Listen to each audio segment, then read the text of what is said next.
నేను మీకు చూపించిన కదా, అది శిలాజిత్.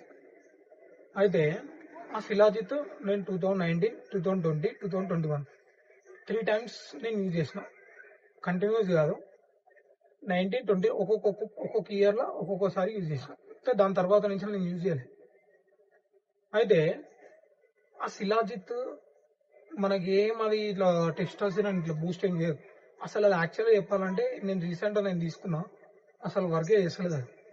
దానికంటే బెస్ట్ మెడికల్ జనరల్ స్టోర్ పోయి అశ్వగంధ, హిమాలయన్ అశ్వగంధ తీసుకోరు. క్యాప్సిల్ 250 mg 60 టాబ్లెట్స్ వస్తాయి. జిమ్ చేయని వాళ్ళు అయితే ఒకటి తీసుకోరు, జిమ్ చేసేటోళ్ళు అయితే 2 తీసుకోరు. మస్తు అంటే మస్తు రిజల్ట్ ఉంటుంది. అది మీకు 4th, 5th డే నుంచే గుడ్ ఎరెక్షన్, జబర్దస్త్ ఎరెక్షన్ చూస్తారు మీరు. మన ఒక మేల్ ప్రైవేట్ పార్ట్ ఏదైతే ఉంటుందో అది జబర్దస్త్ ఎరెక్షన్ వస్తుంది.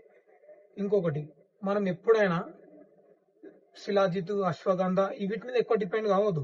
మనం ఎప్పుడైనా డిపెండ్ కావాల్సింది మన natural food, eggs, dry fruits, seeds and nuts. ఎప్పుడైనా గుడ్ ఫ్యాట్సే మన టెస్టోస్టెరాన్ ని లేపుతాయి అన్నమాట. సో దేని మీద ఇన్వెస్ట్ చేయాలో పైసలు అనేది తెలుసుకోవాలి.